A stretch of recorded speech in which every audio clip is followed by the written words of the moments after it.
On va parler de l'officine et l'impact de ces réformes réglementaires, qu'elles viennent du secteur de la santé, notre tutelle, ou bien du secteur de l'industrie, qui est l'autorité, selon les dernières réformes gouvernementales et présidentielles, qui est l'autorité donc de tout le secteur de la pharmacie, dans le domaine et le secteur de la distribution, de la production, de l'importation, de l'exploitation. Donc l'officine fait partie de la chaîne du médicament et l'officine fait partie de la chaîne des soins, de la chaîne sanitaire. Donc toute réforme qui touche le secteur de l'industrie pharmaceutique ou bien le secteur de la santé va impacter directement ou indirectement l'officine et va impacter l'exercice de la pharmacie. Particularité de l'exercice, avant tout, et on aime bien le dire et le répéter, la pharmacie, ce n'est pas un commerce. La pharmacie, c'est un métier de santé. Les pharmaciens sont des professionnels de santé. Quand on parle d'un réseau officinal, on parle d'une carte pharmaceutique qui fait partie intégrante de la carte sanitaire nationale. Ces deux cartes, la carte pharmaceutique, gérée par le professionnel de santé qu'est le pharmacien, et la carte sanitaire qui est composée de toute la chaîne des soins, publics et privés, CHU, cabinets médicaux, salles de soins, ces deux chaînes, ces deux cartes pharmaceutiques sont fortement liées. On ne peut pas considérer la carte pharmaceutique nationale d'une façon et considérer la carte pharmaceutique d'une autre façon. La carte sanitaire et la carte pharmaceutique sont indissociables.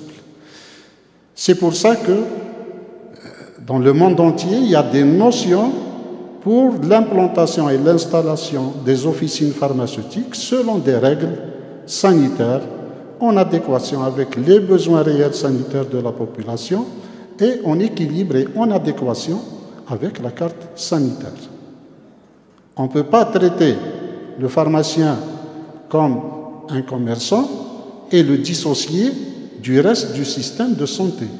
D'ailleurs, on le dit, on le répète. Et depuis toujours, même les pouvoirs publics ont toujours dit que le pharmacien d'officine constitue une garantie de continuité des services de santé publique. Le citoyen, d'où qu'il sorte, d'un hôpital privé ou public, d'un cabinet médical, d'une clinique privée ou publique, pour chercher ses médicaments, il va aller chez le pharmacien d'officine. C'est le seul fournisseur de soins pharmaceutiques ou bien c'est le seul espace de santé où on dispense le médicament. On dispense le médicament, on ne le vend pas, on ne le délivre pas. Je suis pharmacien d'officine, je suis professionnel de santé, je suis soumis à une éthique, à une déontologie. Je n'exerce pas comme je veux, je ne pratique pas les marges que je veux, je ne pratique pas les prix que je veux, je ne vends pas à volonté. Je dispense selon des règles réglementaires établies, selon des prix fixés, plafonnés, où il n'y a aucune marge de manœuvre, ni sur le plan de la marge, ni sur le plan du prix public. Donc le pharmacien exerce personnellement, il pratique le conseil, il analyse l'ordonnance, la prescription médicale, il fait attention aux interactions, à l'historique de ses patients, que ce soit dans le cadre du tiers payant, bien dans le cadre de la vente au comptoir, et il a une responsabilité professionnelle et pharmaceutique. Depuis longtemps, pour les établissements pharmaceutiques, tous les acteurs et tous les du secteur de la pharmacie ont revendiqué et réclamé et demandé la notion de responsabilité pharmaceutique. Ça a été fait. Pourquoi? Parce que ce n'est pas un métier, dans n'importe quel secteur de la pharmacie, on n'exerce pas comme ça. Il doit y avoir la notion de responsabilité pharmaceutique et en officine, c'est là où s'exprime le plus cette notion de responsabilité pharmaceutique parce que le pharmacien exerce personnellement et il a cette responsabilité pharmaceutique. On parle aussi de dispensation. On a mené une lutte acharnée et heureusement qu'au niveau de la PN, à l'époque, on nous a aidés pour enlever la notion de vente. Il était dit dans l'article de loi que le pharmacien vend, que le pharmacien délivre. On a bataillé pour instaurer la notion, le mot dispensation. Ou بالعربية نقولوا صرف. مولات تسليم لا بيع. Et d'ailleurs, dans le prix de certains médicaments, tableau A et C, liste 1 et 2, il y a la notion du SHP, c'est le service honoraire pharmacien, c'est un service qui inclut tout ça, donc l'analyse, la responsabilité, le conseil, etc. Il y a aussi la notion de la garde, donc ce n'est pas n'importe quel métier, ce n'est pas n'importe quelle profession. Tous les professionnels de santé exerçant à titre privé ou public sont soumis à l'obligation de garde. Et le pharmacien est soumis à l'obligation de garde. Pas seulement la garde du jour, du week-end, du vendredi, les jours fériés et la nuit maintenant. À travers toute l'Algérie, les pharmaciens assurent un service de garde de nuit. Il y a cette notion de pharmacien unique propriétaire et unique gestionnaire de l'officine pharmaceutique dont il est titulaire. Le professeur Mansouri a cité l'article 249 de la loi sanitaire. Et le pharmacien étant un professionnel de santé, il est soumis donc à la notion de confidentialité et au secret professionnel. La gestion des psychotropes, ce n'est pas donné à n'importe qui, c'est une énorme responsabilité et d'où d'ailleurs doit aussi impliquer le pharmacien dans la lutte contre la toxicomanie. La lutte contre l'automédication, c'est dans la loi sanitaire. Il est dit que le pharmacien doit lutter contre l'automédication. C'est pour ça donc qu'il ne doit pas y avoir lieu de la notion de concurrence dans l'exercice de la pharmacie.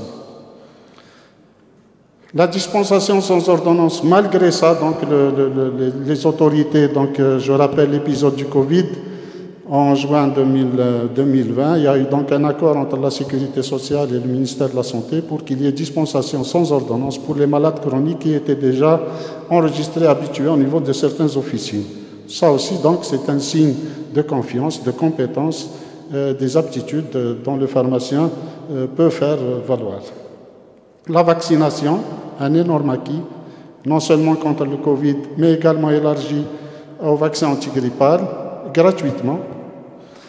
Les tests antigéniques rapides, ça aussi c'est un nouvel acquis pour le pharmacien d'officine et tout ça, ça confirme le statut important de pharmacien professionnel de santé. Formation obligatoire, c'est dans la loi sanitaire 1811, elle est obligatoire pour tous les professionnels de santé, y compris pour le pharmacien d'officine.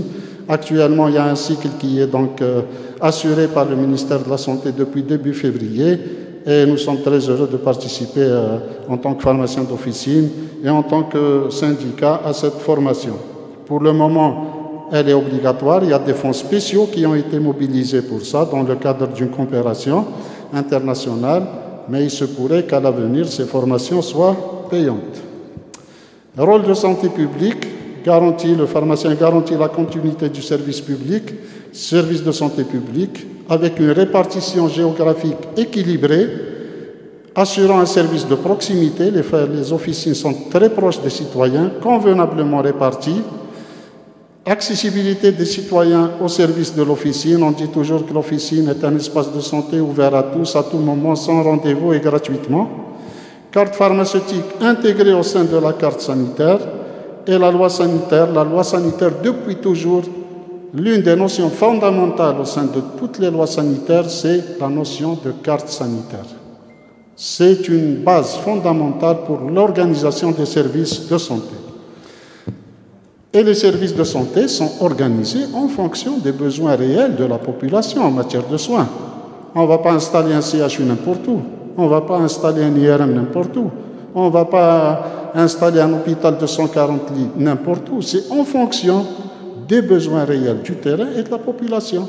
Et c'est pour ça aussi que l'installation des officines doit être réfléchie et bien répartie et équilibrée et en proportion avec la carte sanitaire et les besoins réels du terrain. Le pharmacien joue un rôle social. À travers la convention du tiers payant, selon les chiffres de la sécurité sociale, le tiers payant profite pratiquement à plus de 38 millions d'Algériens à travers les cartes Chifa et les ayants droit des titulaires. Donc, il y a la CNAS, il y a la CASNOS, mais il y a aussi nos compatriotes du ministère de la Défense, donc à travers l'Armée nationale populaire. Beaucoup de pharmaciens sont conventionnés avec ces trois caisses. Amélioration de l'accessibilité des citoyens aux médicaments, c'est le but. C'est le but, faciliter aux malades chroniques, aux retraités, aux revenus bas, etc. Le décret 09-396 qui a été travaillé entre le SNAP et le ministère du Travail a réformé le tiers payant. Il a instauré une rémunération de la substitution, une rémunération en matière de conseil et de dispensation des produits fabriqués localement. Et à travers cette relation de partenariat, nous avons encouragé donc et fait la promotion en faveur de la production nationale, mais aussi facilité l'application du tarif de référence. Et il y a des résultats chiffrés, des résultats non seulement pour la sécurité sociale, mais également pour la production nationale. Et quand on dit convention tiers payant, quand on dit tarif de référence, tout ça, ça a un impact économique sur l'officine. Ça veut dire aussi diminution de revenus, augmentation des charges, etc. Participation au développement de l'industrie pharmaceutique nationale. Donc, on le dit toujours, on le répète, le rôle des pharmaciens d'officine a été important et primordial dans la promotion. On s'est engagé pratiquement sans réserve dans la promotion de la production nationale. En quelques années, la production locale est passée de 30 à 70, voire même 75% d'autosuffisance et de couverture du marché local en volume, 66% je pense en enveloppe budgétaire. On a au moins 100 unités en activité et 100 unités en projet. Peut-être même il y a des chiffres qui avancent 130 et 142. Il y a actuellement de réelles perspectives d'exportation. On cite notre pays est entouré par la Libye, la Tunisie, le Mali, le Niger, la Mauritanie. Rien que par voie terrestre, les possibilités d'exportation sont possibles. Il y a une ligne qui a été lancée par le président de la République, Tindouf, Algérie, Zouerat, Mauritanie. Nous sommes en train d'ailleurs d'essayer d'organiser avec nos partenaires de l'UNOP et de Saïdal une journée à Tindouf le 26, sinon peut-être le 29, avec l'aide et l'assistance de nos amis parlementaires de l'Assemblée populaire nationale et de l'industrie pharmaceutique que nous avons sollicité pour le parrainage et l'accompagnement pour faire justement une promotion de l'industrie nationale et encourager vers l'exportation. Il ne faut pas oublier que sur ordre aussi du président de la République, 2 lignes maritimes ont été lancées, l'une vers la Mauritanie et juste il y a quelques jours vers le Sénégal. Et il y a l'organisation du salon de l'industrie pharmaceutique algérienne. C'est le salon de l'industrie pharmaceutique algérienne qui sera organisé au Sénégal, à Dakar, Inch'Allah, le mois de mai. Donc, on va aborder les aspects économiques et fiscaux de l'officine. La marge, il en a parlé, Dr Kerrar, la marge bénéficiaire est régie par le décret de 1998. On était à l'époque à une moyenne réelle de 33% quand le décret a été promulgué. Et il y a eu tout de suite après la circulaire interministérielle qui accordait une sorte d'exonération fiscale aux pharmaciens, donc une tolérance de déclaration de l'ordre de 20%. Il faut rappeler qu'avant le décret à date, 98, qui instaurait les 4 paliers, on était à une marge unique de 40%. Donc déjà le décret ADA, il a diminué la marge du pharmacien. On est venu, donc on a été aligné à 33%. Mais au fil des ans, la marge moyenne a diminué parce que tous les produits se sont retrouvés dans la marge des 20 et 25%. Il n'y avait plus de produits à 33% et plus de produits à 50%. Donc, selon même des études qui ont été fournies par l'UNOP, pratiquement 95% du chiffre d'affaires des pharmaciens se situe sur une marge de 20 et 25%. Actuellement, nous sommes à une marge réelle annuelle de 22%. Et pour le meilleur d'entre nous, il ne dépasse pas les 23%. C'est-à-dire que même l'exonération fiscale indique, donc de 20 à 33, on avait 13 points d'avantage. Maintenant, on n'a plus que 2 points, 3 points d'avantage. Nous sommes en train de négocier avec le ministère des Finances la révision de cet abattement fiscal. Je rappelle encore une fois que le tarif de référence donc a lourdement impacté l'officine parce qu'il y avait des prix qui, souvenez-vous, ils ont chuté d'un coup. Et à ce jour, on constate encore qu'il y a la chute de certains prix. Il y a des prix qui ont chuté de 3 000 dinars à 1 000 dinars. Il y a quelques semaines, un opérateur a baissé ses prix de 500 dinars à 200 dinars sur certains produits. Donc ça aussi, ça impacte. C'est comme un salarié. Il connaît 3 ملايين في الشهر ومن بعد يجي d'un coup il gagne la fiche تاعو 15 000 dinars.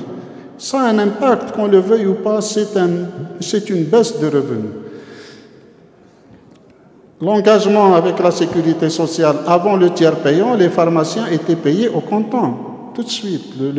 Le malade, le citoyen, maintenant, avec la convention du tiers payant, les délais réglementaires sont de 15 jours, donc vous donnez les médicaments gratuitement et vous êtes payé dans le meilleur des cas, je dis dans le meilleur des cas, dans 15 jours. Mais sinon, il y a des retards. Et ça aussi, ce n'est pas facile à encaisser pour, je dirais, un commerçant détaillant, d'avoir pratiquement la totalité de son chiffre d'affaires exercé et vendre à crédit. Il y a aussi la perte de beaucoup de produits en officine. Vous avez remarqué que pratiquement certains médicaments étaient déclassés. Ils sont tombés maintenant dans le domaine des compléments alimentaires et ils sont vendus ailleurs. On a perdu les laits infantiles. D'accord? Et il y a beaucoup de produits qui ne sont plus remboursables. Ça aussi, c'est des pertes. On était à une nomenclature de plus de 6 000 produits. Maintenant, nous sommes à une nomenclature, et le ministre l'a annoncé ici ce matin, à une nomenclature de 2200 produits.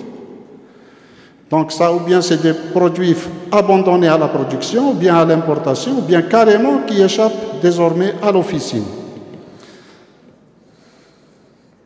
Il y a aussi l'augmentation de la démographie professionnelle pour le même marché. Le marché annuel, c'est 4 milliards de dollars, hein, pratiquement moitié-moitié, production nationale et importation. Mais le nombre d'officines n'a pas cessé d'augmenter. C'est comme une entreprise qui fonctionne, par exemple, avec 1 million de dinars pour 30 salariés. Et elle continuera à fonctionner pour 1 million de dinars, mais pour 60 salariés. Donc, c'est les salaires qui sont divisés par 2. Kif kif. On était à 3500 officines. En 10 ans, 15 ans, on est passé à 12 000 officines. Donc, l'augmentation de la démographie professionnelle, elle a un impact économique sur la rentabilité et l'existence même de l'officine. Et puis, du fait du conventionnement, les pharmacies ne travaillent plus comme avant.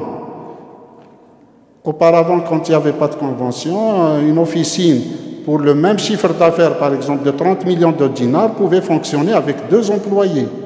Maintenant, pour le même chiffre d'affaires, parce qu'il a basculé sur le tiers payant, vous ne pouvez pas fonctionner avec moins de 4 employés, parce que le temps de travail a été allongé.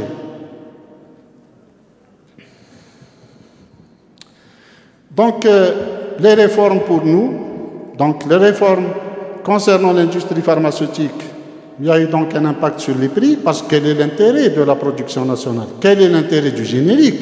Il est avant tout économique. Bon, il y a le facteur de la disponibilité et de la stabilité du marché. Quand on produit localement, ce n'est pas comme quand on importe. Mais il y a un impact économique très fort. Et c'est grâce à la production nationale que le tarif de référence a été appliqué. Pratiquement la première fois, le tarif de référence a été aligné au prix des produits fabriqués localement.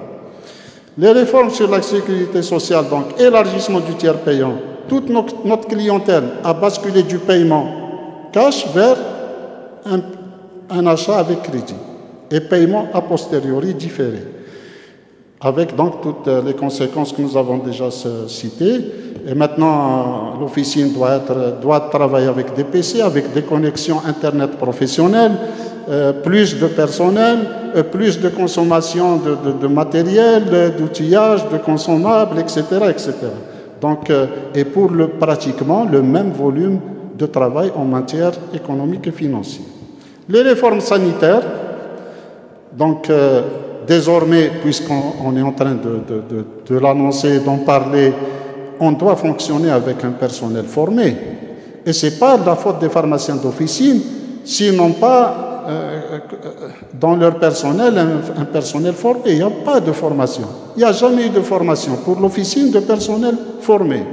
Donc, ce n'est pas notre faute. Au contraire, nous avons tout fait et nous sommes allés dans tous les sens et nous avons tapé à la porte de plusieurs ministères pour arriver maintenant, Inch'Allah, dans quelques jours, quelques semaines, à avoir la formation des aides préparateurs et la formation des auxiliaires en pharmacie.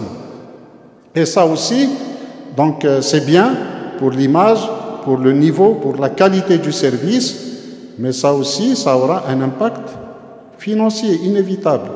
Recruter un diplômé formé, c'est pas comme recruter n'importe quel universitaire de n'importe quelle spécialité, de n'importe quel niveau que vous allez former et qui va évoluer sur plusieurs années. Maintenant, quelqu'un qui est diplômé, qui a tel échelon, qui va être en droit de réclamer un certain niveau de salaire, y compris pour le pharmacien assistant.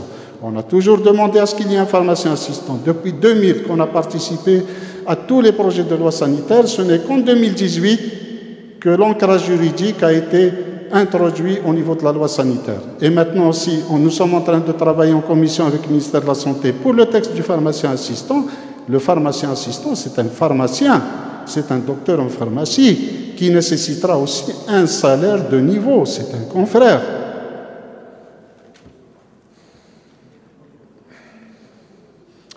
Donc, les réformes nécessitent plus de moyens, plus d'efforts, avec des ressources et revenus en constante diminution, malheureusement. Et c'est réel. Les revenus de l'officine sont en réelle diminution. La marge en diminution continue. Les prix n'arrêtent pas de baisser. C'est le seul produit qui subit les diminutions de prix. الشيكولاته 8000 يجيب 12000 وب 15000 حنا الدواء اللي يسوى ب 50000 يرجع ب 20000 يعني on parle pas en exagérant, c'est la réalité. Rares sont les médicaments qui subissent une augmentation de prix. Bon, on va terminer avec des données chiffrées. Nous sommes à 12 000 pharmacies en Algérie d'officine. Et depuis 2006, on a ouvert 4500 officines au niveau des zones enclavées. Je rappelle aussi, pour les gens qui nous accusent de bloquer l'ordre et le SNAPO, si on voulait bloquer, on n'aurait jamais donné notre accord pour la circulaire sur les zones enclavées. Et le ministre de l'époque l'a déclaré devant la PN. قال أنا خذيت الموافقة تاع النقابة باش درت la circulaire. On est fiers que notre population puisse avoir une pharmacie في كل المناطق ولو كانت معزولة. Et on est fiers aussi à travers cette circulaire d'avoir permis à des centaines et des milliers de pharmaciens d'accéder à la profession. اليوم في البيرو ناسيونال عندنا des pharmaciens zone enclavée. ما نفرقوش بين pharmacien normal اللي حال في النيميروس كلوزوس وpharmacien zone enclavée. كله مهني صحة، كله pharmacien. Ce sont tous des pharmaciens, tous des professionnels de santé, tous qui subissent les mêmes difficultés et tous qui fournissent les mêmes services de santé de qualité. On ouvre en moyenne, dans le cadre des commissions mixtes locales et nationales, pas moins de 450 officines par année. L'année 2021, on a ouvert 488 officines. C'est les chiffres officiels de nos statistiques et du CNRC, le Centre national du registre du commerce. À ce jour, il y a 800 agents syndimètres qui fonctionnent illégalement, sans aucun ancrage juridique. La loi 1811 قضات عليهم. Et ils sont en train de faire l'exercice illégal de la pharmacie, sans pharmacien.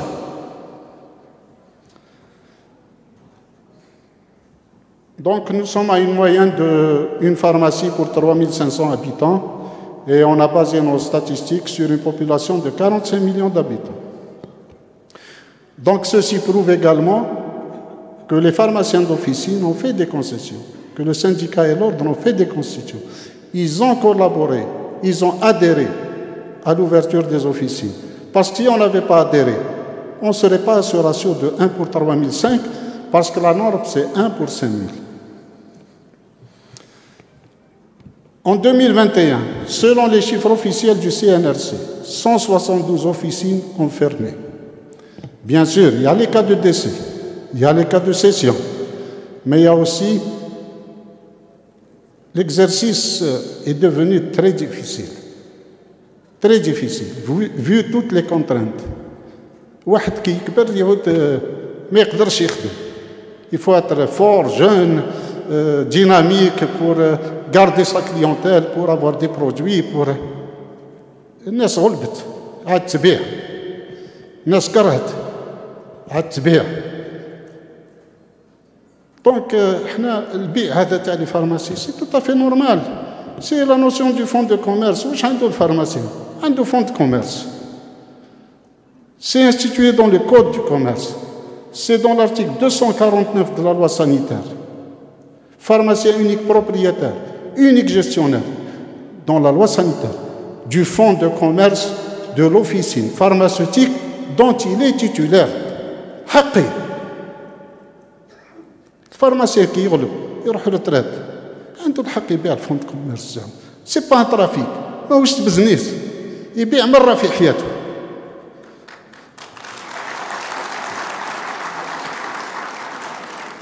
« 172 officines, c'est une pharmacie qui ferme chaque 2 jours. En France, une pharmacie fermée chaque 3 jours. ناضت القيامة enquête parlementaire, gouvernement تهول. Ils ont cherché à savoir quelles sont les raisons. حنا pharmacien يقفل قال لك وي بزنس وي ترافيك.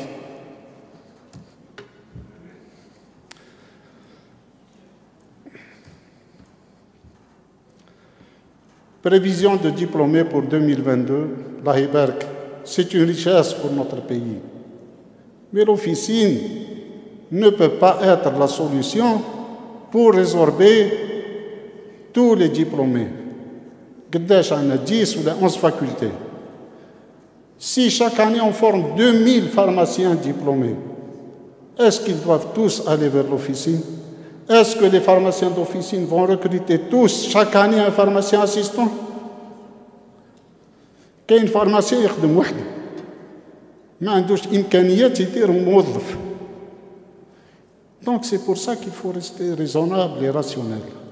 Les pharmaciens ne bloquent pas. Nous sommes en train de fournir un service de santé. Il doit être en adéquation avec les besoins réels du terrain et en adéquation avec la carte sanitaire. Là où il y a 5 pharmacies, on ne peut pas installer 10 ou 15 pharmacies. Tout le monde va fermer.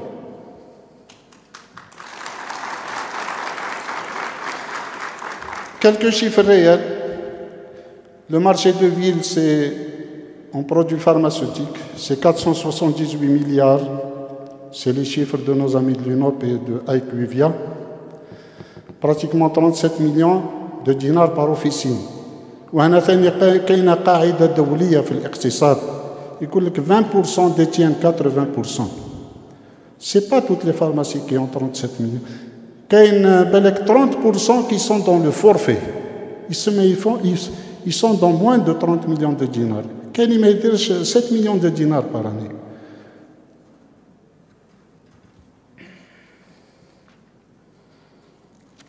Pratiquement aussi, le tiers payant constitue pour la majorité des pharmaciens, entre CNAS et CASNOS, sans compter l'ANP, 50% du chiffre d'affaires. Donc ça, c'est le chiffre officiel du ministère de l'Industrie pharmaceutique. Nous allons vers une liste officielle de 2200 produits pharmaceutiques, alors qu'on était il y a quelques années à 6000 produits.